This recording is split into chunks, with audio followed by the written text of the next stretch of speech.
Guys, whenever we input something in the machine, whenever there is some processing done, आपको मिलता है एक output. आपको मिलता है एक आउटपुट। अब हमने दो टाइप के आउटपुट देखे अब तक, एक था फिनिश गुड्स और एक था वेस्टेज। वेस्टेज में भी हमने scrap, weight loss, normal loss, abnormal loss सब डिस्कस कर लिया। लेकिन ऐसा भी होता है कि you continue with the production work, you consume raw material, you start processing it, और अचानक से वो आ जाता है बीच में year end, and you are left with some incomplete portion on the last day. Now, since it is incomplete, it is called as work in progress. Since it is on the last day, it is called as closing work in progress.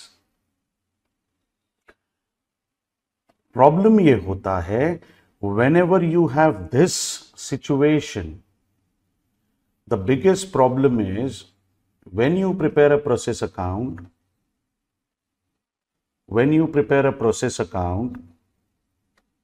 you spend lakh of rupees as a cost. आपने 1 लाख रुपया खर्चा किया, जिसमें material आया, labour आया, फिर आपका direct expense आया, फैक्ट्री ओवरहेड्स आया। Normal loss is expected to give you 10,000 from the market, so basically you are supposed to charge 90,000 to the customer, बराबर। अब इस 90,000 में मैंने सिर्फ फिनिश गुड्स बना दिए, प्रोडक्ट ए 1000 यूनिट्स, तो इसमें कोई प्रॉब्लम नहीं आने वाला। इसमें कोई प्रॉब्लम नहीं आने वाला। क्यों नहीं आने वाला? क्योंकि 90,000 कॉस्ट होगी, 1000 क्वांटिटी होगी, 90 per unit. 90 per unit will be your 90 per unit will be your cost. लेकिन प्रॉब्लम तब होता है कि जब 1000 यूनिट्स ए के बाद आपके 2000 यूनिट्स WIP के बनते हैं। That means with the cost of 1 lakh, you have actually produced a finished product, finished goods, 1000 units, and you still kept on producing, you still kept on processing, और आपको मिला 2000 unit जो सिर्फ 50% complete है। इसीलिए वर्क इन प्रोग्रेस है, correct. अब जब ऐसा होता है, जब ये होगा तो क्या होगा? आपको 90,000 को स्प्लिट करना पड़ेगा as cost of a and cost of closing WIP।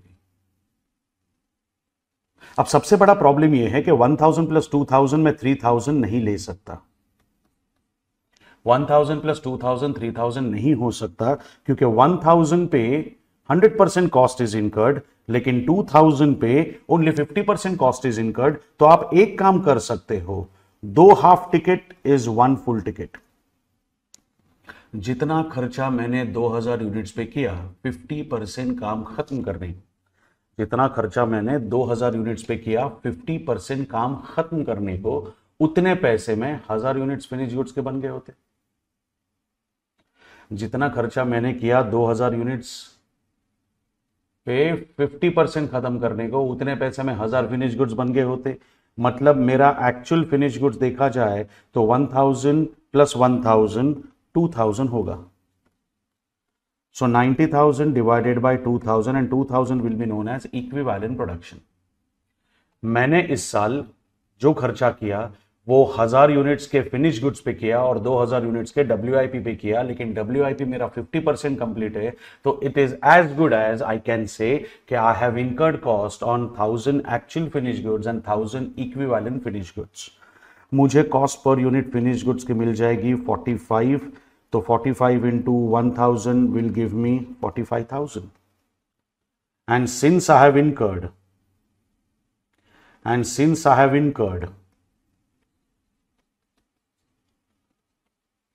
50% of the cost, 22.5 will be charged on 2000, so that will also be 45,000।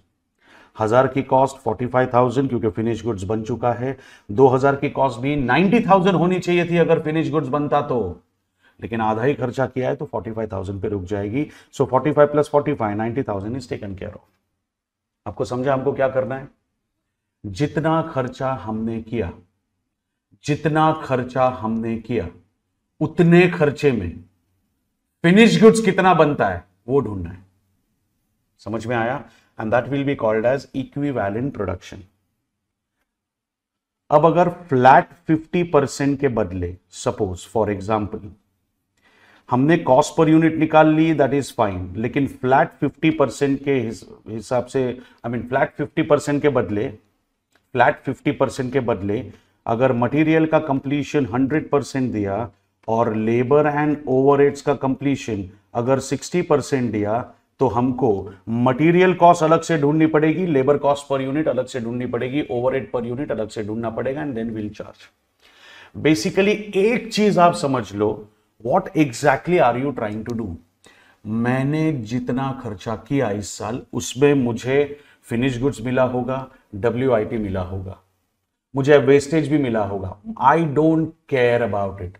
मैं ये जानना चाहता हूं कि उतने पैसे में मेरा फिनिश गुड्स कितना बन जाता, उतने पैसे में मेरा फिनिश गुड्स कितना बन जाता, ये मैं कैलकुलेट करना चाहता हूं। Are you guys understanding this? बस तो फिर अभी इसके लिए मैं आपको एक सिस्टमैटिक फॉर्मेट दूंगा, 5 स्टेप का फॉर्मेट। उन 5 स्टेप्स के बाहर मत जाना। That will be more than enough for you to crack any question of equivalent production.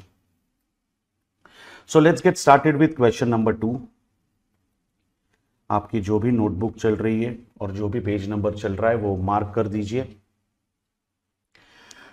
From the following information for the month ending October 2013, prepare process cost account for process 3. Prepare process cost account for process 3. Use first in first out method of for valuing equivalent production and also prepare other accounts. मतलब हमको एक तो process account मांगा है और दूसरा other accounts मांगा है। सबसे पहले हमको प्रोसेस अकाउंट मांगा है, दूसरा अदर अकाउंट्स मांगा है। अदर अकाउंट्स में एक अकाउंट तो फिक्स आएगा, नॉर्मल लॉस अकाउंट, क्योंकि नॉर्मल लॉस हर प्रोडक्शन में होता है। तो प्रोसेस अकाउंट आएगा, नॉर्मल लॉस अकाउंट आएगा, और भगवान ने अगर चाहा तो एबनॉर्मल लॉस और एबनॉर्मल गेन भी आ सकता। Am I right? Direct material added in process 3, but it is given as opening WIP। भाई 2000 यूनिट जो आपके हैं ना, वो ओपनिंग WIP के, मतलब लास्ट ईयर काम शुरू हुआ है मगर खत्म नहीं हो पाया। Last year you started but you couldn't complete it. Okay, तो इस साल आप इसको खत्म करोगे, और लास्ट ईयर आपने इस पर 25,750 का खर्चा ऑलरेडी कर दिया है। Despite of that it is still incomplete. I repeat, आपके पास ओपनिंग WIP 2000 यूनिट्स का है। इसका मतलब लास्ट ईयर आपने कुछ काम शुरू किया, वो काम कंप्लीट नहीं हो पाया, तो 2000 यूनिट्स आपके वैसे ही इनकम्प्लीट पड़े हैं, लेकिन उस पे ऑलरेडी आपने लास्ट ईयर 25,750 का खर्चा किया है। तो 25,750 का खर्चा करने के बावजूद वो काम खत्म नहीं हो पाया। It is still not converted into finish goods. आप प्रोसेस 3 की बात कर रहे हो, तो ट्रांसफर फ्रॉम प्रोसेस 2 आपके लिए हो जाएगा input, and transfer to process 4 आपके लिए हो जाएगा आउटपुट। ट्रांसफर फ्रॉम प्रोसेस 2 आपके लिए हो जाएगा input, and transfer to process 4 आपके लिए हो जाएगा output, because you are process 3। आपका क्लोजिंग स्टॉक भी दिया है प्रोसेस 3 में 5000 यूनिट्स। यूनिट स्क्रैप बोला है, यूनिट स्क्रैप का मतलब वेस्टेज इसमें नॉर्मल हो सकता है, एबनॉर्मल भी हो सकता है। Direct material added in process 3, ये एक्स्ट्रा मटेरियल है। जैसे क्लॉथ होता है तो मटेरियल इंट्रोड्यूस्ड होगा, बटन जो होता है वो मटेरियल एडेड होगा। ग्राउंडनट्स ऑयल प्रोड्यूस करते हो तो ग्राउंडनट्स मटेरियल इंट्रोड्यूस्ड होगा, लेकिन इसेंस और फ्लेवर जो आप ऐड करते हो दैट इज एडेड मटेरियल होगा। डायरेक्ट वेजेस दिया है, प्रोडक्शन ओवरहेड्स दिया है। डिग्री ऑफ कंप्लीशन अगर आप गौर से देखोगे तो ओपनिंग स्टॉक की डिग्री ऑफ कंप्लीशन आपको दे दी है, आपको क्लोजिंग स्टॉक की डिग्री ऑफ कंप्लीशन दे दी है, आपको स्क्रैप की भी कंप्लीशन डिग्री ऑफ कंप्लीशन दे दिया है। Normal loss in the process was 5% of production. 5% of production you are losing, and scrap was sold for 3 per unit. And scrap was sold for 3 per unit. ये आपका equivalent production का question है. अब मेरी बात को ध्यान से सुनो. आपकी पहली स्टेप हमेशा फॉर्मेट होगी. Your first step will always be the format to solve the sum. Your first step will always be the format to solve the sum.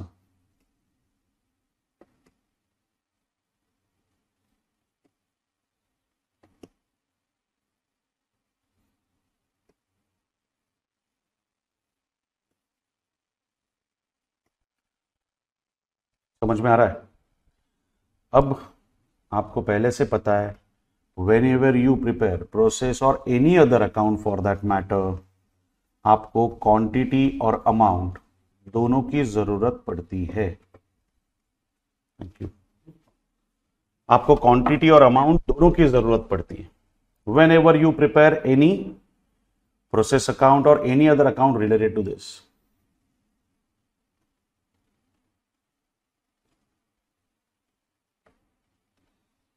फिर आप बनाओगे आपका दूसरा अकाउंट जो होगा normal loss account.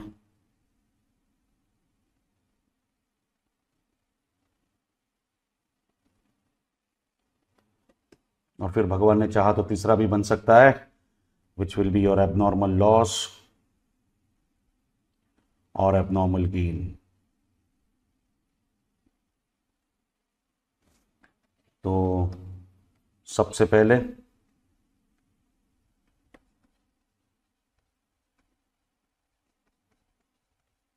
Process 3 account, उसके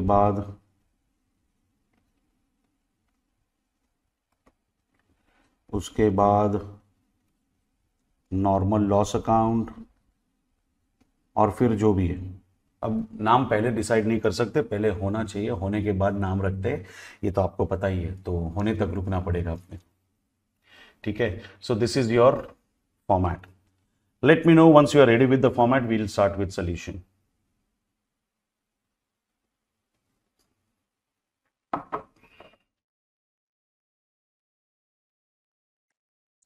late me know once you are done with the format. ये आगे का कुछ भी ड्रॉ मत करना, ये तो मैं तुम लोग का हुआ नहीं, इसलिए मैं I am just utilising the time.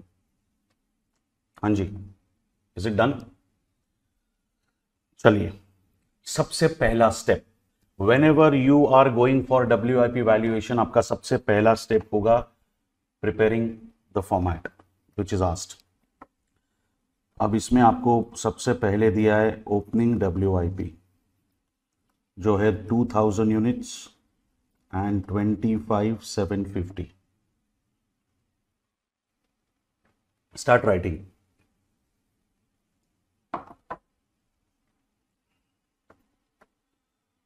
उसके बाद input from process 2. Tell me, process 2 से इनपुट कितना है?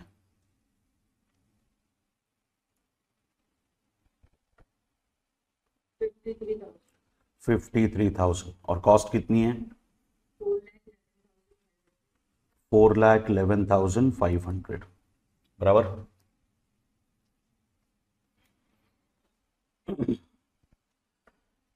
इसके साथ साथ you have another added material 1,97,600. You have labor 97,600 and you also have overheads, I guess 48,800. इतना तो है आपके पास. Am I right?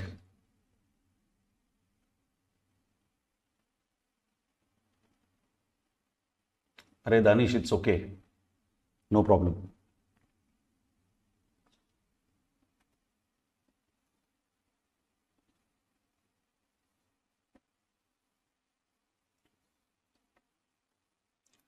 चलिए, आपका यहां तक हो गया लिख के?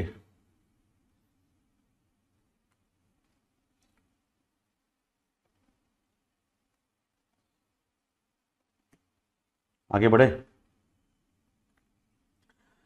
ओके, टेल मी आउटपुट कितना है।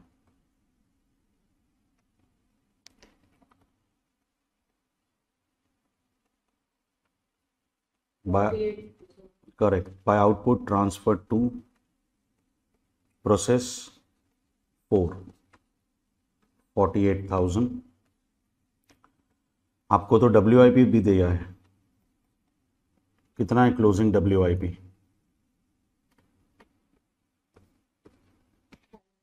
5,000।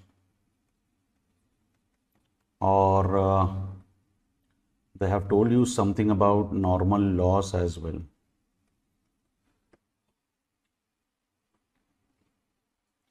नॉर्मल लॉस की स्क्रैप वैल्यू क्या दी है?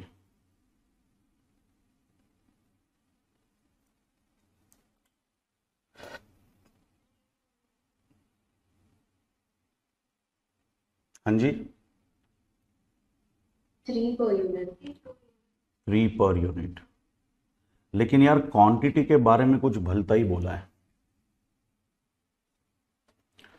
क्वांटिटी के बारे में कुछ और ही बोला है इन लोगों ने। Correct. So I am going for working note 1, normal loss quantity. I am going for working note 1, normal loss quantity। क्या लिखा है?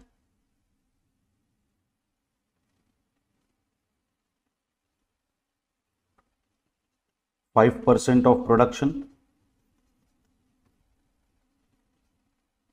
अरे यस और नो?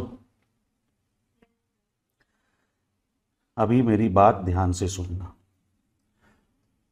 5% ऑफ इनपुट बोला होता तो I would have applied on 53,000। 5% of input बोला होता तो I would have applied on 53,000। 5% of gross input बोला होता, टोटल इनपुट बोला होता तो I would have applied on 55,000। They have not said production, they have not said input, they have said production.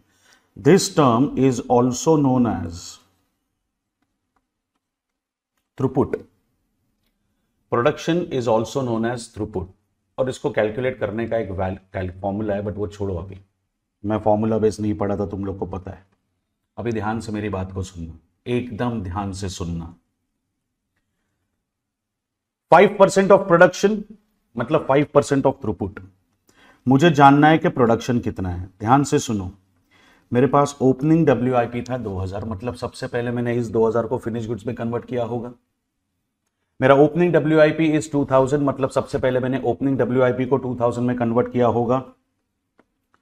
मैंने input किया 53,000, मैंने इनपुट किया 53,000। What does that mean? अब मैं 55,000 फिनिश गुड्स बना सकता हूं, 55,000 का प्रोडक्शन हो सकता है। 2000 इनकम्प्लीट था, उसको कंप्लीट कर दूंगा। 53 न्यू आया, उसको भी कन्वर्ट कर दूंगा। लेकिन 55,000 का प्रोडक्शन नहीं हो पाया है। Question clearly tells me that there is a closing WIP of 5,000। Closing WIP of 5,000। Question clearly tells me that there is a closing WIP of 5,000। इसका मतलब आप अगर गौर से देखोगे तो आपका प्रोडक्शन 55,000 नहीं 50,000 ही हुआ है।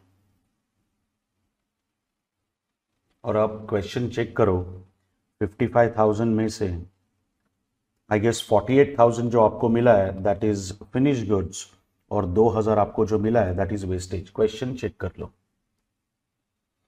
Your output is given as 48,000 and your wastage is given as 2,000। तो 48,000 का फिनिश गुड्स, 2,000 का वेस्टेज, 50,000 टैली हो गया बॉस। अरे are you understanding this? 50,000 tally हो गया, कॉमन सेंस है। 2,000 इनकम्प्लीट था तो वो पहले कंप्लीट होगा।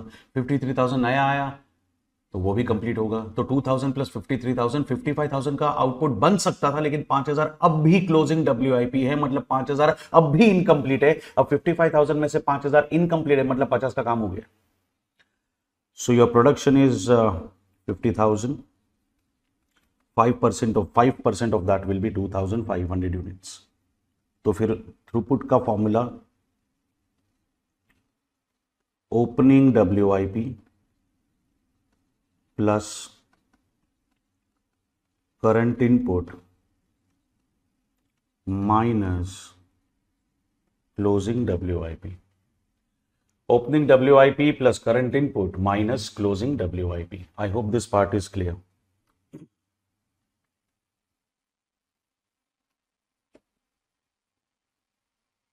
Copy किया? Copy this quickly. Done? चलो. So your normal loss quantity is 2500 as per working note 1. 3 रुपए के हिसाब से 7500 is what you are going to draw or earn from the market. ये हुआ आपका प्रोसेस. अब ध्यान से क्लोज करो इसको. अब ध्यान से क्लोज करोगे तो आपको पता चलेगा क्वांटिटी कॉलम सबसे पहले क्लोज होता है और आपको बैलेंसिंग फिगर मिलेगी डेबिट साइड में which will be called as abnormal gain. Balancing figure मिलेगी डेबिट साइड में which will be called as abnormal gain. I hope this is understood. ये तो नॉर्मल रूटीन पार्ट है, अभी तक कुछ नया नहीं किया है. करेक्ट. एक मजा दिखाऊं क्या? आपका एस्टिमेटेड वेस्टेज कितना है? आपका एस्टिमेटेड एक्सपेक्टेड वेस्टेज इज 2500, लेकिन कितने यूनिट्स फिनिश गुड्स के अचानक से प्रोड्यूस हुए? 500. सो 2500 माइनस 500, असली वेस्टेज कितना होगा? 2000, जो रिफ्लेक्ट हो रहा है क्वेश्चन में. I hope you are getting this. समझ में आया? ओके. तो अब मुझे जिंदगी ने इस मोड़ पे लाके पटक दिया है कि मुझे 3 चीजों की कॉस्ट चाहिए. मुझे जिंदगी ने इस मोड़ पे लाके पटक दिया है कि मुझे 3 चीजों की कॉस्ट चाहिए. अब 3 चीजों की कॉस्ट कैसे मिलेगी? अगर नॉर्मल क्वेश्चन होता तो नॉर्मल कॉस्ट वाला फॉर्मूला यूज करते, बट नॉर्मल कॉस्ट में क्या होता है, एक्सपेक्टेड आउटपुट लोगे तो ये लफड़ा होगा. Your completion stage of closing WIP and completion stage of finish goods is not the same. They cannot be clubbed at par. मतलब यहां पे नॉर्मल कॉस्ट पर यूनिट का फॉर्मूला अब नहीं आ सकता. अब यहां पे कुछ और आइडिया करनी पड़ेगी. मेरी बात को ध्यान से सुनो. मैंने 4,11,500, 1,97,600, 97,600 और 48,800 खर्च किया इस साल. अब ये खर्चा करने के बाद मुझसे क्या क्या हुआ होगा याद है? सबसे पहले तो मैंने 2000 यूनिट्स का ओपनिंग WIP कन्वर्ट करके उसका फिनिश गुड्स बनाया होगा. फिर कुछ फिनिश गुड्स मैंने स्टार्ट करके खत्म कर दिया होगा. प्लस मैं और खर्चा करता गया और वो इनकम्प्लीट रहा है. और प्लस कुछ वेस्टेज मिला है. That means boss, my current year's cost is incurred to complete opening WIP, to start and complete new production, plus my cost is also involve in closing WIP, plus my cost is involve in wastage.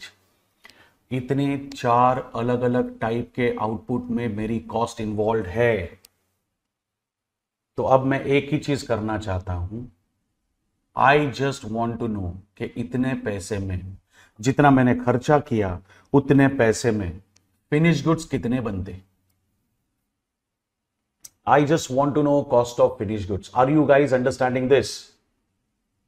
मैं सिर्फ एक चीज जानना चाहता हूं. ठीक है, मैंने खर्चा किया, मैंने उसमें ओपनिंग WIP को कंप्लीट किया, मैंने कुछ प्रोडक्शन स्टार्ट करके खत्म किया, मैंने क्लोजिंग WIP चालू किया लेकिन खत्म नहीं कर पाया, प्लस मेरा कुछ वेस्टेज हुआ है. मुझे फर्क नहीं पड़ता क्या बनाया, मुझे फर्क नहीं पड़ता किस लेवल पे बनाया, क्या कंप्लीशन स्टेज है. I don't give a dam. हां, लेकिन मैं एक चीज जानना चाहता हूं, उतने पैसे में फिनिश गुड्स कितने बनते. बस. क्लियर? चलो, अभी मुबारक हो, आपको गेन हुआ है तो आप नाम रख सकते हो अभी. और हम चलते हैं हमारी सेकेंड स्टेप की तरफ. What was your first step? Completing format. अब सेकेंड स्टेप क्या होगी? एक चीज याद रखना, 48,000 का आउटपुट आपने प्रोड्यूस किया. लेट मी रिमाइंड यू, इस 48,000 के आउटपुट में लेट मी रिमाइंड यू, इस 48,000 के आउटपुट में 2,000 यूनिट जो है वो तो ओपनिंग WIP के होंगे. If I am following first in first out method, naturally I must have completed incomplete part of the last year. हाँ या ना? तो 48,000 मैंने फिनिश गुड्स बनाए, लेकिन क्या ना इसे मैंने 2,000 सिर्फ कंप्लीट किए, शुरू तो लास्ट ईयर किए थे. तो बाकी का जो 46,000 यूनिट्स होगा, how do you know balancing figure, बाकी का जो 46,000 होगा that must be my production of the current year, जो इसी साल शुरू होके इसी साल खत्म हो रहा है. Are you guys understanding this? If I have opening WIP of 2,000 units, तो सबसे पहले मैंने 2,000 को कंप्लीट किया होगा, एंड देन 48,000 में से 2,000 तो बॉस सिर्फ कंप्लीट हुआ है, मतलब बाकी का 46,000 must have got started and completed in the current year. इसीलिए आपका सेकेंड स्टेप होना चाहिए breakup of output, the most important step of your life, I mean the solution.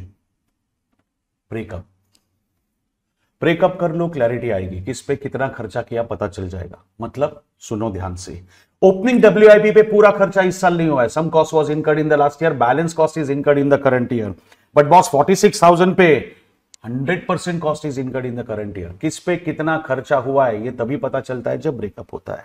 Method कौन सी है? फीफो. आपने अज्यूम किया या दिया था? दिया था. अगर क्वेश्चन में कुछ भी नहीं बोला तो भी हम लोग फीफो ही लेते, सिर्फ इधर लिख देते अज्यूम्ड. बात समझ में आई? So kindly complete your second step. Kindly complete your second step, breakup of output of finish goods. Breakup of output of finish goods.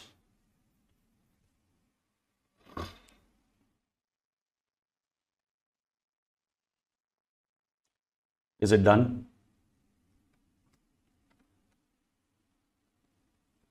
Why do you need a breakup? Because I want to know कितने units पे balance खर्चा हुआ है और कितने units पे 100% खर्चा हुआ है. आई hope this is clear. Danish बेटा क्लियर है? बढ़िया, आगे बढ़ते हैं. नाउ मैं करना क्या चाहता हूं, मुझे फर्क नहीं पड़ता कि मेरे पैसे में से फिनिश गुड्स बनाए, WIP बनाए, वेस्टेज बनाए. मैं से एक ही चीज करना चाहता हूं, मैं जानना चाहता हूं कि जितना खर्चा मैंने किया उतने खर्चे में फिनिश गुड्स कितने बनते, और उसके लिए आएगा एक छोटा सा टेबल. उसके लिए आएगा एक छोटा सा टेबल. अब ये टेबल कैसे बनेगा उसको समझ लो अच्छी तरह से, क्योंकि दैट इज मोर इंपॉर्टेंट. कोई भयंकर लॉजिक इस्तेमाल मत करना, मेरी बात को ध्यान से सुनना. This table is known as statement of equivalent. This table is known as statement of equivalent production. पहला कॉलम एज यूजुअल पर्टिकुलर्स होगा, दूसरा कॉलम होगा क्वांटिटी. अब इसमें मैंने 4 कॉलम्स खोल दिए, material introduced, material added, labour and overheads, क्योंकि मैं 4 कॉस्ट स्ट्रक्चर्स का पर यूनिट निकालना चाहता हूं.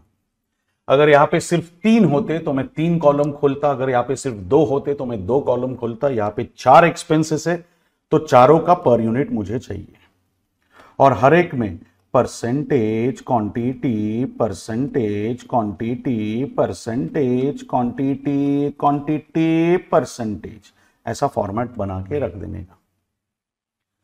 आपको समझ में आ रहा है? कितने कॉस्ट है? 4, तो 4 कॉलम. अगर 3 होते तो 3, 2 होते तो 2. समझ में आ रहा है? एक काम कर सकते हैं हम लोग, साइमल्टेनियसली कर ले या मैं पहले खत्म करूं? What is more comfortable for you?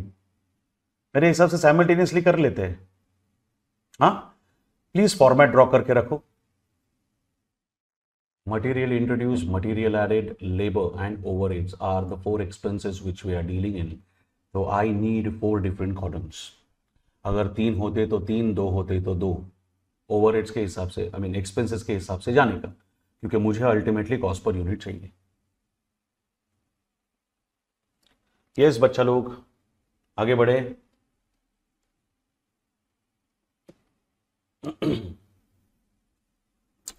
अब इस टेबल में क्या आता है?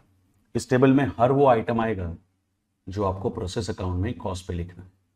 इस टेबल में हर वो आइटम आएगा जो आपको प्रोसेस के कॉस्ट पे लिखना है, प्रोसेस अकाउंट में कॉस्ट पे लिखना है। So that starts with output of finish goods, but I guess इसका ब्रेकअप हो चुका है, तो 48,000 को अलग से लिखना पड़ेगा, 2,000 अलग से आएगा, 46,000 अलग से आएगा,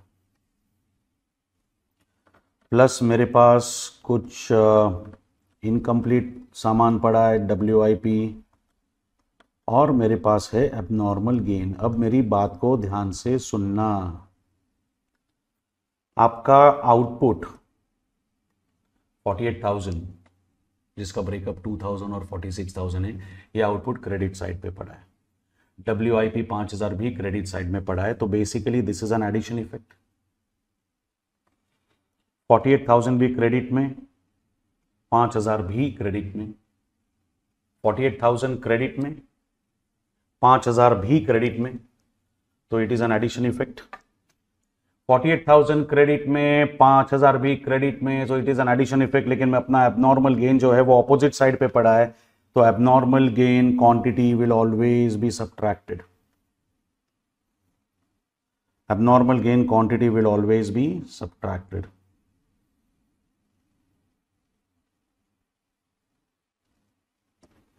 आर यू अंडरस्टैंडिंग दिस? अगर एबनॉर्मल लॉस होता बाबू, अगर एबनॉर्मल लॉस होता तो क्रेडिट साइड में होता, अगर एबनॉर्मल लॉस होता तो क्रेडिट साइड में होता, तो एडिशन इफेक्ट दे देते। Abnormal loss will be added, abnormal gain will be recorded, will be reduced. Abnormal gain will be reduced, abnormal loss will be added. I hope this part is clear. अब ध्यान से सुनिए, मैं सारी output को finish goods के level पे लेके जाना चाहता हूं। मैं जानना चाहता हूं कि उतने पैसे में कितने फिनिश गुड्स बन गए होते। अब रॉ मटेरियल इंट्रोड्यूस का completion stage, raw material introduce का कंप्लीशन स्टेज हमेशा 100% होगा। रॉ मटेरियल इंट्रोड्यूस का कंप्लीशन स्टेज हमेशा 100% होगा, क्योंकि बाबू सबसे पहले मशीन में वो जाता है, इसीलिए प्रोडक्शन स्टार्ट होता है। सबसे पहले मशीन में वो जाता है, इसीलिए प्रोडक्शन स्टार्ट होता है। मतलब एक बार पूरा मटेरियल मशीन में चला गया, that means 100% consumption is done. अब चाहे उसमें से फिनिश गुड्स निकले, चाहे उसमें से WIP निकले, चाहे उसमें से वेस्टेज निकले, मुझे क्या फर्क पड़ता है, मैंने तो पूरा डाल दिया है। So for me material introduce will always be 100%। Any question, any sum, any exam, any attempt, any level, अच्छे से याद रखना ये चीज। Material introduce will always be taken at 100%। लेकिन एक चीज याद रखना, ये चीज WIP के लिए एप्लीकेबल नहीं होगी। पॉइंट नंबर 1, मुझे एक बात बताओ, इंट्रोडक्शन इज फर्स्ट स्टेज या last stage? Introduction is first stage. Opening WIP of this year is closing WIP of last year. Opening WIP of this year is closing WIP of last year. If it is closing WIP of last year, it must have got started also in the last year. If you have already started that in the last year, material must have got introduced in the last year only, no? Last year material introduce हुआ है, तो it is 100% done, तो इस साल वापस input थोड़ी करूंगा मैं। चलो मैं आपको एक सिंपल एग्जांपल देता हूं। I am not a chartered accountant. I have not done doctorate. I am a tailor, chartered tailor, और वो भी एक शर्ट मैन्युफैक्चरिंग कंपनी के लिए काम करता हूं मैं। वो भी एक शर्ट मैन्युफैक्चरिंग कंपनी के लिए काम कर रहा हूं। I am an ordinary chartered tailor. 10 to 6 मेरा टाइमिंग है। एक दिन ऐसे ही 10 बजे काम शुरू किया, आई टू का cloth, marking sharking was done, cutting shutting was done, stitching was done, buttoning वटनिंग, बटन का भी काम कर लिया, वॉश कर लिया, आयनिंग कर लिया, पैक कर लिया, 3 बजे shirt ready. Can I say finish product is ready? Yes. अब बेचा तो सेल्स, नहीं बेचा तो closing stock of finish goods. 3 बजे मैंने शर्ट रेडी करके रख दिया। Do you think I am going to sit idle after 3 to 6? No, मैंने आई डोंट माइंड, बट ये लोग अलाउ नहीं करेंगे मेरे को। तो मैंने 3 बजे एक और कपड़ा लिया, मार्किंग कंप्लीट किया, कटिंग कंप्लीट किया, स्टिचिंग कंप्लीट किया और 6 बज गए। Now I'm not an article clerk to work beyond 6 o'clock. Okay, I'm a chartered worker. I live for the day. तो अभी जो बन के रेडी है उसको WIP ही कहना पड़ेगा, क्योंकि फिनिश गुड्स तो कह नहीं सकते, क्योंकि बटन लगाने का काम बाकी है, वॉश करने का काम बाकी है, आयरन करने का काम बाकी है, पैकिंग का काम बाकी है। मतलब what ever work I have done from 3 to 6, it is closing work in progress. Closing stock of finish goods तो कह नहीं सकता, क्योंकि फिनिश गुड्स रेडी नहीं है। क्लोजिंग स्टॉक ऑफ मटेरियल कहने की बहुत इच्छा थी, लेकिन कह नहीं सकता, क्योंकि 3 to 6 का labour cost is involve, 3 to 6 का electricity overheads are also involve. मतलब इसको मैं I cannot classify that as closing stock of raw material. At the same time, I cannot classify that as closing stock of finished goods. That is why it is closing stock of WIP. अब मेरी बात को आंख खोल के सुनना और घुटने का इस्तेमाल करके सोच के जवाब देना। कल सुबह जब मैं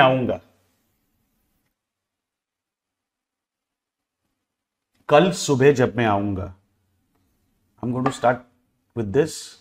No, I'm going to start with this. बराबर? और मैं क्या करूंगा? वापस से कपड़ा लूंगा या बटन वाला प्रोसीजर करूंगा? कपड़ा लूंगा या बटन वाला प्रोसीजर होगा? नेचुरली बटन वाला प्रोसीजर होगा, क्योंकि कपड़ा तो यहां पे इंट्रोड्यूस हो चुका है, वो अब वापस नहीं आएगा। Material introduced is not needed for opening WIP। I hope this is enough to make you understand the concept. Logically सोचे यार, इंट्रोडक्शन फर्स्ट स्टेज है, ओपनिंग WIP का फर्स्ट स्टेज ऑलरेडी हो चुका है, ओपनिंग WIP का कंप्लीशन ऑलरेडी हो चुका है, आई मीन कमेंसमेंट ऑलरेडी हो चुका है, तो इंट्रोडक्शन भी हो गया होगा ना। तो कपड़ा अगर वापस ऑलरेडी इंट्रोड्यूस कर दिया है, तो वापस कपड़ा थोड़ी इंट्रोड्यूस होगा, अब तो बटन आएगा, एडेड मटेरियल। समझ में आया? ग्राउंडनट्स ऑयल बना रहा हूं, ठीक है। तो 3 to 6 में मैंने क्या किया? I completed crushing process. अब क्रशिंग प्रोसेस कंप्लीट करूंगा तो मुझे पूरे के पूरे ग्राउंडनट्स मशीन में डालने पड़ेंगे या थोड़े बाकी रखूंगा बाद में? नहीं, पूरा का पूरा ग्राउंडनट्स मशीन में डालना पड़ेगा। क्रशिंग में से निकला रॉ ऑयल, उसको डाल दिया रिफाइनिंग प्रोसेस में, और 6 बज गए। समय समाप्ति की घोषणा देवी और सज्जनों, 6 बज गए। अब 6 बज गए, मैं चला गया, कल वापस आऊंगा तो I will be directly starting with blending process. मैं थोड़ी ग्राउंडनट्स लूंगा, मैं तो फ्लेवर ऐड करूंगा, इसेंस ऐड करूंगा, एडेड मटेरियल आएगा, इंट्रोड्यूस नहीं। I think I have got enough examples, I have cleared the concept. Material introduced is always 100% except for opening WIP। तो सबके पॉइंट ऑफ व्यू से अगर देखोगे तो फिनिश गुड्स रेडी हो चुका है। ओपनिंग WIP में क्लॉथ तो आएगा नहीं, ग्राउंडनट्स तो आएगा नहीं, लेकिन एडेड मटेरियल आएगा। ठीक है, नाउ यहां तक क्लियर है? ओके, नाउ टेल मी, ये 46,000 है क्या? ये 46,000 आपका एक्चुअल फिनिश गुड्स है, आपका वो ब्रेकअप देख लो। It is current production which was started and completed in the current year. If it was started and completed in the current year, Babu, if it was started and completed in the current year, can I say 46,000 itself is a finished product? You need not convert it. आया ना? अरे वो है ही finish goods. तो current production का output, current production का completion stage हमेशा 100% होगा। What is abnormal gain? Additional wastage or additional finished goods? If you are calling it as gain, it is additional finished goods. And if it is additional finished goods, there is no point in thinking about the completion stage. if you are calling it as additional finished goods, that means processing is done 100% for sure. Processing is done 100% for sure. Is this part clear?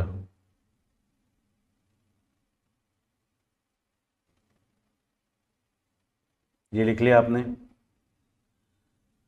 Output का percentage 100%, abnormal gain का percentage 100%. Clear? Okay. Now look at closing WIP percentage. Look at closing WIP percentage. 70%, 50%, 50%. Your closing WIP percentage is already given 70%, 50% and 50%. मतलब 5000 units 100% complete तो 5000 होते हैं, लेकिन 70% complete हुआ तो उतने पैसे में 3500 यूनिट्स बन गए होते फिनिश गुड्स के. और 5000 यूनिट्स पे अगर 50% cost if you have incurred, उतने पैसे में 2500 यूनिट्स बन गए होते फिनिश गुड्स के. I hope you are clearing, you are understanding this. मैं सबको कन्वर्ट करके एक साथ फिनिश गुड्स के लेवल पे लाना चाहता हूं. मुझे फर्क नहीं पड़ता कि वो कितना है, मुझे फर्क नहीं पड़ता कि उसका कंप्लीशन स्टेज क्या है. मुझे एक ही चीज से फर्क पड़ता है, जितना खर्चा मैंने किया, जितना पैसा मैंने स्पेंड किया, उतने पैसे में टोटल फिनिश गुड्स कितने बनते. अब हर कॉस्ट एलिमेंट, मटेरियल का कंप्लीशन अलग है, लेबर का अलग है, तो ओवरहेड्स का अलग है. तो मैं जानना चाहता हूं कि मटेरियल के खर्चे में फिनिश गुड्स कितने होते, लेबर पे जितना खर्चा किया उसमें फिनिश गुड्स कितने होते, ओवरहेड्स पे खर्चा किया उसमें फिनिश गुड्स कितने होते. That's it. आपको ओपनिंग WIP का भी कंप्लीशन स्टेज दिया है 80%, 60%, 60%. आपका ओपनिंग WIP 80% कंप्लीट, 60% कंप्लीट है, बराबर. ये तो लास्ट ईयर किया आपने. ओपनिंग WIP 80%, 60%, 60% लास्ट ईयर हुआ था. तो इस साल उस पे, तो इस साल आपने 20%, 40% और 40% खर्चा किया होगा to complete it. If 80, 60, 60 is done in the previous year, 20%, 40%, 40% you must have incurred in the current year. ये समझ में आया सबसे पहले.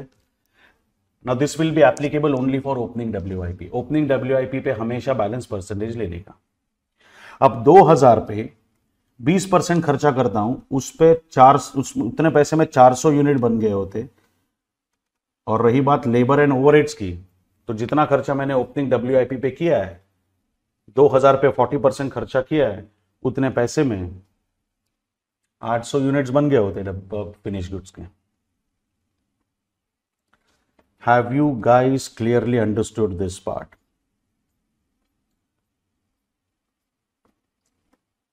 पहले मुझे बताओ यहां तक क्लियर है क्या, तो ही मैं आगे बढ़ रहा हूं.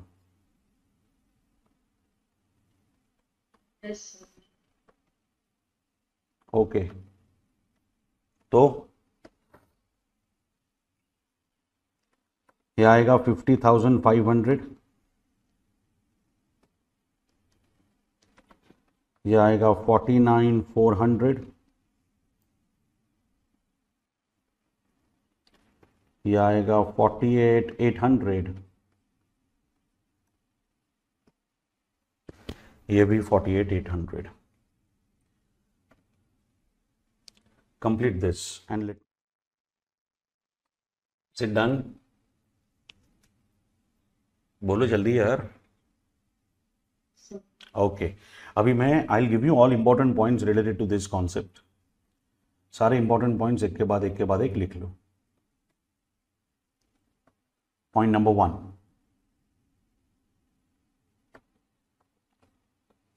all elements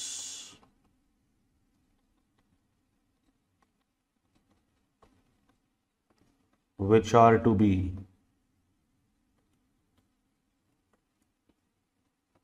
recorded at cost in process account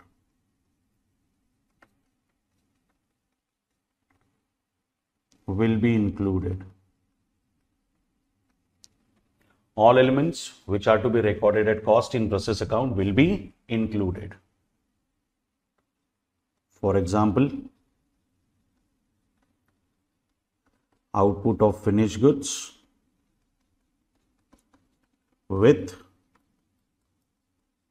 or without breakup, closing work in progress, either abnormal loss or abnormal gain. लिखा? All elements which are to be recorded at cost in process account will be included. That is output of finished goods with or without breakup, closing WIP and either abnormal loss or abnormal gain. Normal loss इसमें कभी नहीं आएगा, क्योंकि normal loss की सबसे पहले तो we have already recorded value of normal loss, ये पहली बात. और दूसरा, normal loss is never recorded at cost, normal loss is always recorded at scrap value. तो normal loss will never form part of this table. आपके study material में एक question में नॉर्मल लॉस लिखा है ऐसा, उसकी क्वांटिटी भी लिखी है, लेकिन बाकी सब जगह पे डैश लिखा है. ऐसी डैश हरकत करनी नहीं है. नहीं आएगा मतलब नहीं आएगा. लॉजिकली याद रखना इस चीज को. Only those items are to be included which are to be mentioned at cost. और कोई आइटम चाहिए ही नहीं. और यही होंगे output of finish goods, closing WIP and either abnormal loss और एबनॉर्मल गेन. स्पेसिफिकली लिखवा रहा हूं, लिख लेना. Normal loss will not be recorded. Normal loss will not be recorded as it is not recorded at cost. As it is not recorded at cost. ये समझा?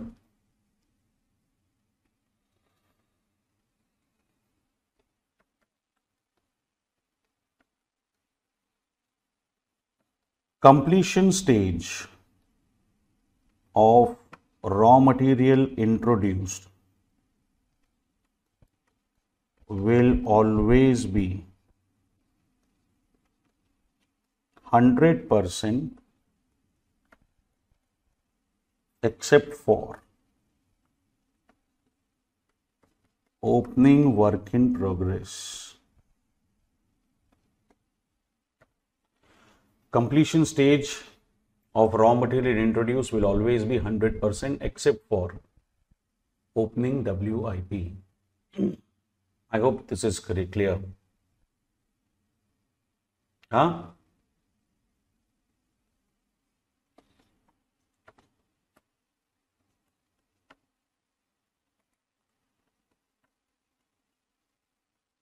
Now, various other completion stages also I'll give you.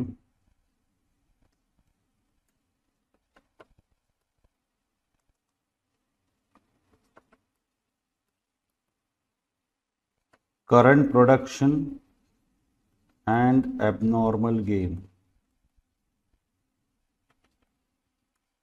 100%. Current production and abnormal gain 100%. Closing WIP and abnormal loss. Given percentage. Closing WIP and abnormal loss given percentage. Acha, what if percentage for abnormal loss is not given? Percentage for abnormal loss is not given. Percentage for abnormal loss is not given, then it will always be taken at 100%. समझ में आया? Your current production and abnormal gain will always be at 100%. Closing WIP or abnormal loss will always be at given percentage. If a percentage of abnormal loss is not given, then it is 100%. Correct? What about opening WIP? For opening WIP, it is balance percentage. Balance percentage का मतलब 100 minus given percentage. 100 minus given percentage. 100 minus given percentage. I hope this is clear. I hope you are clear with the completion stages. Raw material consumed, introduced will always be 100% except for opening WIP. Baki current production, abnormal gain 100%, closing WIP, abnormal loss given percentage, percentage of abnormal loss if it is not available, then 100%, opening WIP balance percentage, that is 100 minus given percentage. That is 100 minus given percentage. ये clear है?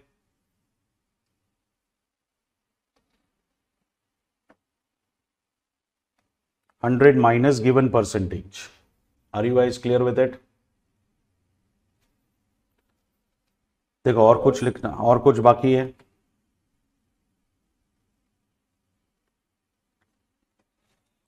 I have given you note about introduced. I have given you note about completion stages. I have also given you note about not writing normal loss. I guess these points are enough. Right, one more thing. Abnormal gain will be deducted and abnormal loss will be added. Abnormal gain must be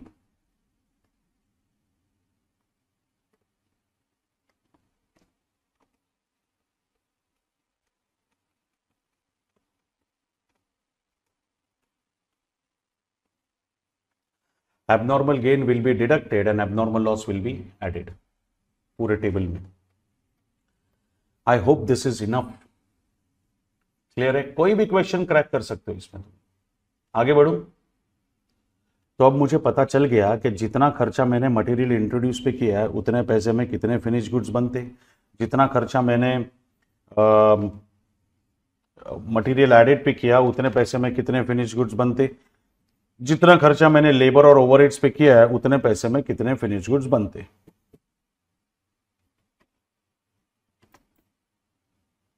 तो मुझे ये तो पता चल गया कि finish goods कितने बनते. अब मैं कैलकुलेट करना चाहता हूं कॉस्ट पर यूनिट. अब मैं कैलकुलेट करना चाहता हूं कॉस्ट पर यूनिट. और कॉस्ट पर यूनिट के लिए बहुत ही सिंपल कैलकुलेशन है. आपके पास ना 4 टाइप के कॉस्ट है. मटेरियल, लेबर, लेकिन मटेरियल 2 टाइप का है, material introduced and material added. तो 4+1 वाला फॉर्मेट हमको चाहिए and that will be your step 3. And that will be your step 3.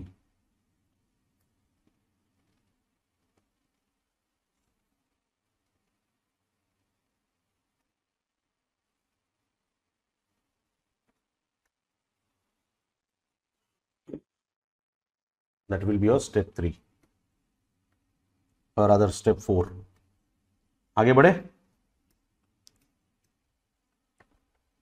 So this is your statement of cost per equivalent unit. Cost per equivalent unit.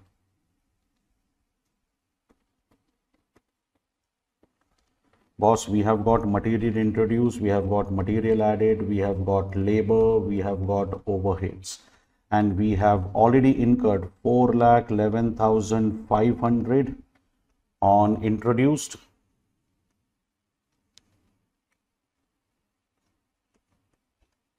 We have incurred 1,97,600 on added. We have incurred 97,600. We have incurred 48,800. आया ना?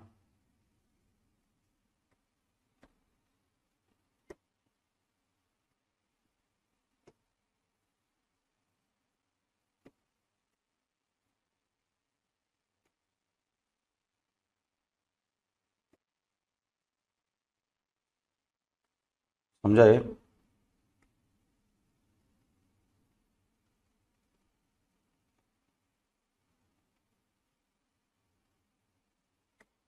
Okay.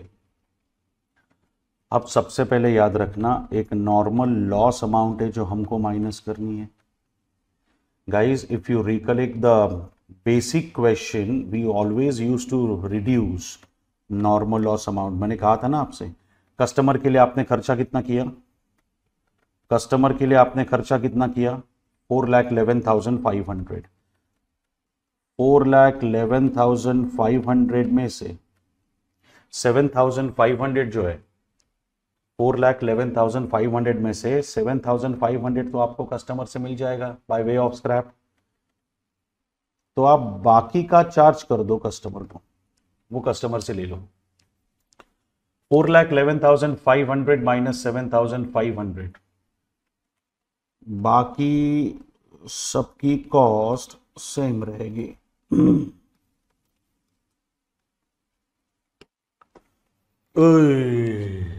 समझा? मैंने discussion किया था इसका। Boss, you are suppose to pay me 4,11,500। मैंने आपको बोला कि चलो, मुझे आपका कल तो घड़ी थी, आज मैं बोल रहा हूं आपका लैपटॉप मेरे पास पड़ा है, मैं बेच के साथ 7,500 कमा लूंगा। लैपटॉप आपका तो 7,500 भी आप ही का है, तो 4,11,500 मुझे लेना है, लेकिन 7,500 is already recovered by selling your laptop. Laptop आपका है तो 7,500 भी आपका है, लेकिन है मेरे पास, तो it is as good as you have paid me 7,500। Balance cost will be charge to you. Is that clear? फिर सवाल यह उठता है कि फिर दोनों मटेरियल है, तो मटेरियल में से माइनस क्यों करता है, लेबर ओवरहेड में से क्यों नहीं? अरे, मटेरियल का रेसिड्यू स्क्रैप होता है, वर्कर का रेसिड्यू नहीं होता। ग्राउंडनट जब 100 किलो के क्रश करूंगा, 98 केजीज का ऑयल मिलेगा, मुझे 2 पैर नहीं मिलने वाले वर्कर के, मुझे 2 किलो पल्प मिलने वाला है। तो it has got nothing to do with overheads and labour. Please समझ लो, 100 किलो के ग्राउंडनट में से 2 किलो का पल्प मिलेगा। अगर 100 kgs of material if I have input, मुझे केजीज में रेसिड्यू मिलेगा, which is residue of that material only. तो नॉर्मल लॉस का लेबर और ओवरहेड से दूर दूर तक कोई कनेक्शन नहीं होता बाबू। Are you getting me? इसका लेबर और ओवरहेड से कोई कनेक्शन नहीं होता। तो मटेरियल से है, तो फिर मटेरियल में से माइनस क्यों नहीं किया, एडेड में से क्यों नहीं किया? अरे, प्रोसेस अकाउंट को देखो अपने, क्या आपके पास नॉर्मल लॉस की क्वांटिटी है? जी हां। क्या आपके पास मटेरियल एडेड की क्वांटिटी है? जी नहीं। क्या आपके पास मटेरियल इंट्रोड्यूस की क्वांटिटी है? जी हां। अब सोच के बताओ, घुटने का इस्तेमाल करके बताओ कि जिसकी क्वांटिटी नॉर्मल लॉस, जिसकी क्वांटिटी है, वो किसका हिस्सा होगा? मटेरियल हैविंग क्वांटिटी का या मटेरियल नॉट हैविंग क्वांटिटी का? अबे 100 किलो के ग्राउंड नट्स क्रश करोगे तो किलोज में पल्प मिलेगा, भले ही आपने 5 लीटर का इसेंस या फ्लेवर उसमें ऐड किया होगा। 100 किलो के इनपुट में से किलोज में ही रेसिड्यू मिलेगा। जिस मटेरियल की क्वांटिटी, उससे normal loss related. Material added की क्वांटिटी है नहीं, तो नॉर्मल लॉस जिसकी क्वांटिटी है वो मटेरियल एडेड का हिस्सा कभी नहीं बन सकती। I hope you are crystal clear about this now. 2 चीजें, normal loss amount must be deducted from the material because it has got nothing to do with labour and overheads. दूसरी बात, अगर 2 मटेरियल्स है तो जिसकी क्वांटिटी है वो input, उसमें से माइनस कर दो। Any doubt in this?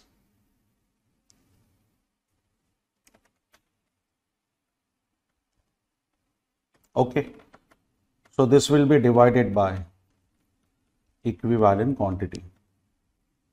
This will be divided by equivalent quantity. Equivalent quantity में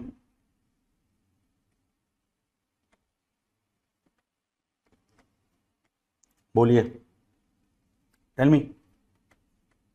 5500, 49, 400, 48, 800.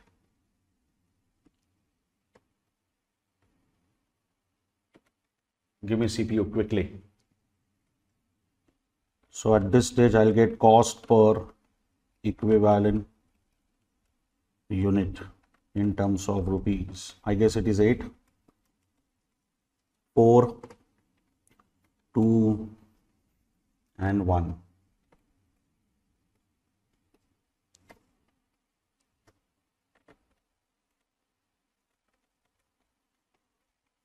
Are is this right? 8421? Yes, sir. So my total cost is 15 per unit. That's my fourth step, statement of cost per equivalent unit. This is my fourth step, cost per equivalent unit. समझा ये? अरे समझा? लिख दिया? Have you copied this? Yes, sir. चलो, अब इससे related important points लिख लो.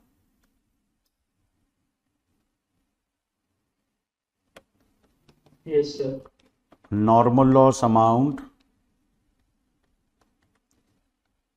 must be deducted from raw material input or introduced. इसका मतलब material having significant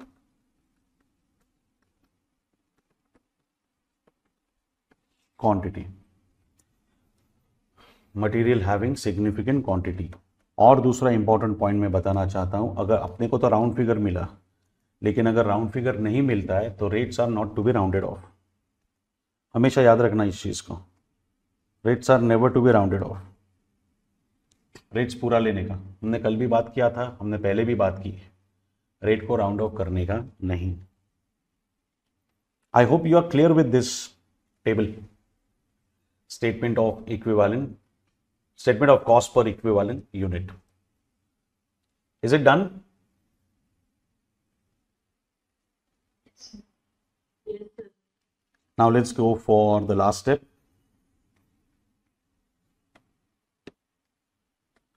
Your last step will be the main part, valuation. मुझे 3 आइटम्स की cost निकालनी है.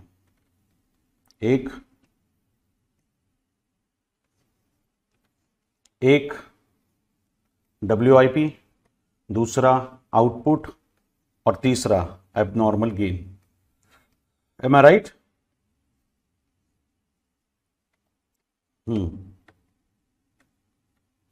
Let's go for closing WIP first. अब closing WIP को valuation, closing WIP का valuation करोगे तो उसकी क्वांटिटी चाहिए आपको. क्लोजिंग WIP के लिए काइंडली कॉन्सेंट्रेट ऑन दिस. रो पे कॉन्सेंट्रेट करो, रो पे. 5000, 3500, 2500, 2500, 5000, 2500, 3500, 2500. ये आपकी क्वांटिटी है चारों पर्सपेक्टिव से.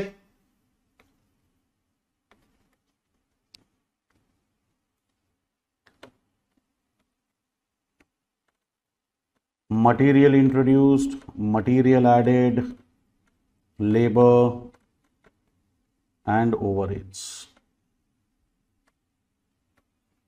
Material introduced, material added. So this will be 5,000, this will be 3,500, और इन दोनों के पर्सपेक्टिव से 2,500 यूनिट्स इंटू चिंटू नेप into 8421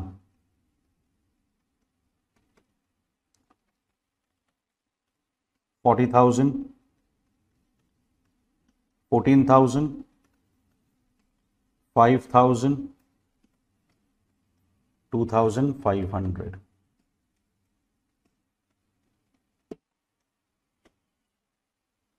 How much is the total?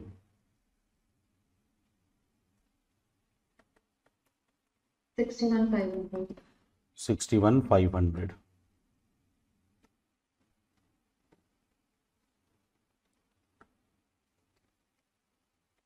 My second calculation will be for abnormal loss. Sorry, abnormal gain. Listen to me carefully. Have you understood the first part, guys? Material perspective से, material introduce से, material added perspective से, labor perspective से, overhead perspective से अलग अलग quantity है. मेरे पास already cost per unit है.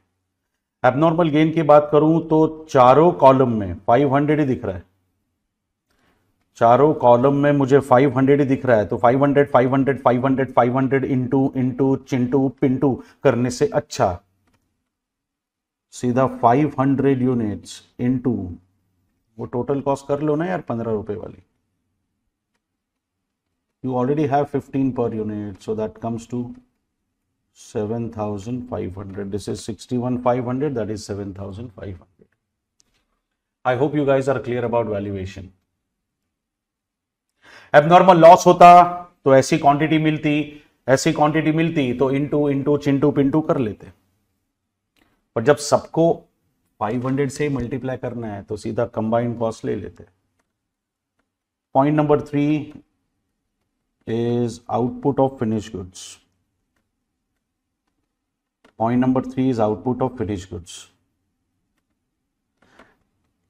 Your output is split into two parts. Your output is split into two parts. Opening WIP पे you have already incurred 25,750 in the last year. Opening WIP पे you have already incurred 25,750 last year, और इसी opening WIP को इस साल खत्म करने के लिए, इसी opening WIP को इस साल खत्म करने के लिए आपने थोड़ा खर्चा किया, हमको वो भी लेना जरूरी है. We need to take even that.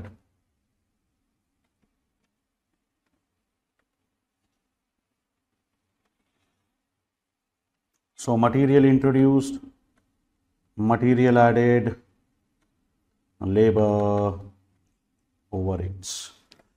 Opening WIP का completion stage देखो. ओपनिंग WIP का कंप्लीशन स्टेज देखो. डैश 400 800 800, मतलब यहां पे तो कुछ आएगा नहीं. डैश 400 800 800,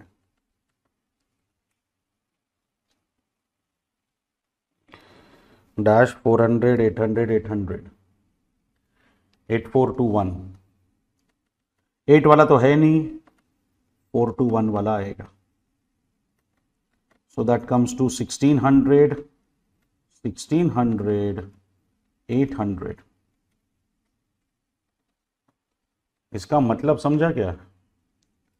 4,000 रुपये आपको लगा है इस साल काम खत्म करने के लिए, जो ऑलरेडी 25,750 खत्म कर चुके थे, खर्च कर चुके थे.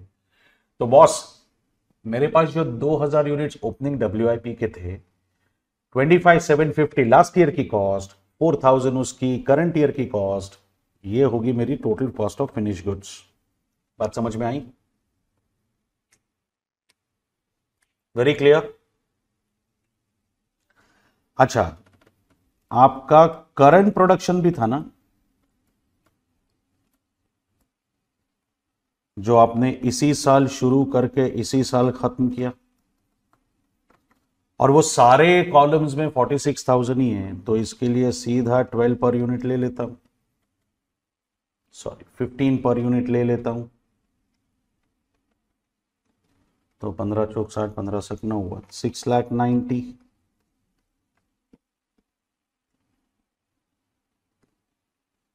and that will give me the total output cost 719,750। आपको समझा क्या किया है?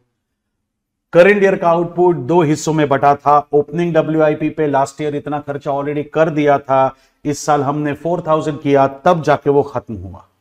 लेकिन करंट प्रोडक्शन जो इसी साल शुरू होकर इसी साल खत्म हुआ है, उस पर पूरा का पूरा 15 रुपया इसी साल इनकर किया है। तो 7,19,750 is your cost of output. कोई बात नहीं समझिए तो पूछ लो। I hope this is crystal clear.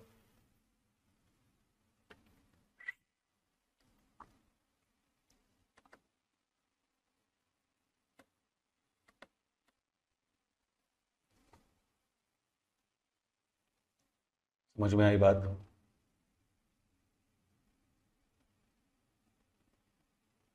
कोई शक या सवाल?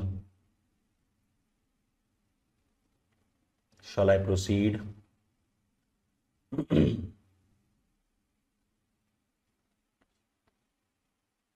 ओके, तो चलते हैं प्रोसेस में वापस।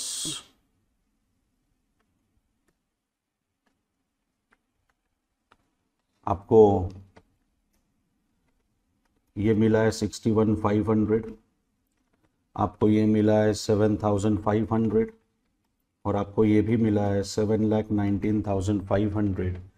आप टोटल लोगे, टैली होगी तो हिंट मिलेगी कि आपका आंसर सही है। Sir, it's 7,19,750.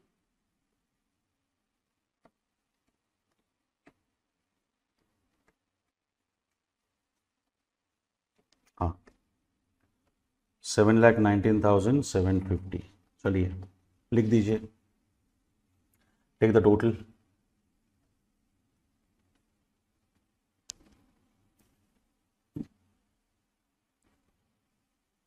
That's 88,750. 788,750 दोनों साइड का आ रहा है वही। Yes, sir. अब दोनों साइड की टोटल सेम है, आपका प्रोसेस अकाउंट टैली हो गया, मतलब आपका आंसर सही है। आपने प्रोसेस अकाउंट बनाया, दोनों साइड टैली हुआ, मतलब आपका आंसर सही है। या तो कोई डाउट? अब आप लोग सोच रहे होंगे कि लेकिन काके इतनी मेहनत क्यों करता है, ये कैलकुलेट करने की जरूरत ही नहीं है। You simply calculate 61,500, you simply calculate 7,500, get this figure as a balancing figure। तो भी यही आती। लेकिन मेरी बात को सुनो, बैलेंसिंग फिगर मिलती, लेकिन आंसर सही है या गलत है ये नहीं पता चलता। क्योंकि अगर आपने गलती से 61,500 के बदले वैल्यूएशन में मिस्टेक कर दी और ये निकाल लिया 75,000, 61,500 के बदले आपने कैलकुलेशन दिखाया 75,000, तो भी बैलेंसिंग फिगर कुछ ना कुछ मिल ही जाएगी, but that doesn't mean your answer is right. लेकिन जब आप तीनों की कॉस्ट निकालते हो, लिखते हो और प्रोसेस अकाउंट टैली होता है, that is a hint that your answer is right. Balancing figure मिलेगी, लेकिन बैलेंसिंग फिगर सही है ये नहीं पता चलेगा।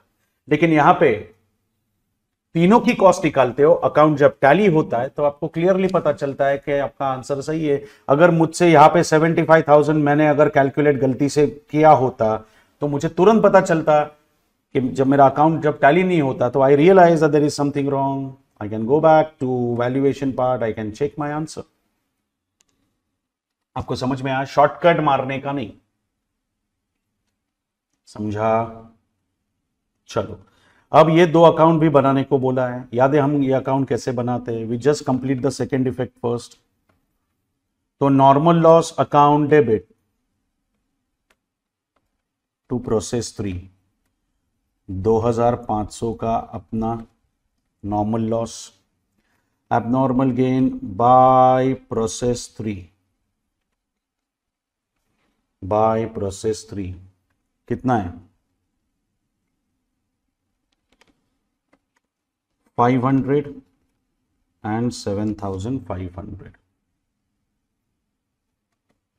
I hope things are clear now.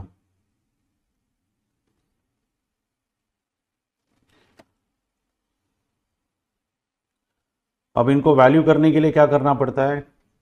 पहले हमको बेचना पड़ेगा wastage. I hope you recollect that part. Complete the second effect, sale of the wastage. कल ही डिस्कस किया था हमने.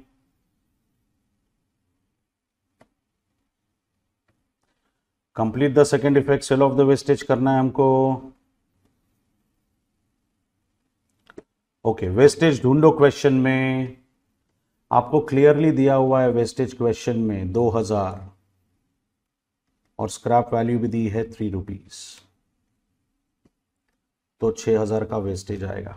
अरे अगर नहीं भी दिया होता तो भी ये देखो 2500 माइनस 500 गेन. मैंने कल नोट लिखवाई थी. 2500 minus 500 normal loss quantity minus abnormal gain quantity आपको वेस्टेज देगा. And wastage will be sold at 3 rupees. Wastage अगर 3 रुपए में बेचोगे तो नॉर्मल लॉस अकाउंट में डिफरेंस आएगा 500 एंड 1500. अब मैंने कहा था मैंने लॉस एक्सपेक्ट किया था 2500 का, लेकिन मेरा एक्चुअल लॉस हुआ सिर्फ 2000. मतलब मेरा 500 यूनिट्स का लॉस अचानक से लॉस ना होते हुए फिनिश गुड्स में कन्वर्ट हो गया. इस हरकत को कहा जाता है abnormal gain. That means the entire difference will be transferred to abnormal gain account. 500, 1500. अब 7,500 7,500 के सामने 1,500 तो स्क्रैप बेच के मिलना ही था. तो फिनिश गुड्स को रॉ मटेरियल वेस्टेज को फिनिश गुड्स में कन्वर्ट करने का फायदा 6000 का. देखो मैं अगर 500 वेस्टेज के तौर पे भी बेचता तो भी 3 रुपए मिलता ही. तो 500 इंटू 3 1500 तो वैसे भी मिलने वाला था रे. तो 7500 का तीर नहीं मारा. 7500 में से 1500 तो वैसे भी मिलता वेस्टेज बेच के. फिनिश गुड्स बनाने का फायदा हुआ 6000. That's your other 2 accounts. हाँ जी, are you clear with it? कोई भी क्वेश्चन आप सॉल्व कर सकते हो जाके. कोई भी क्वेश्चन फीफो मेथड, कोई भी क्वेश्चन सॉल्व कर सकते हो. Nothing can be asked beyond this. समझ में आया क्या? शैल आई प्रोसीड?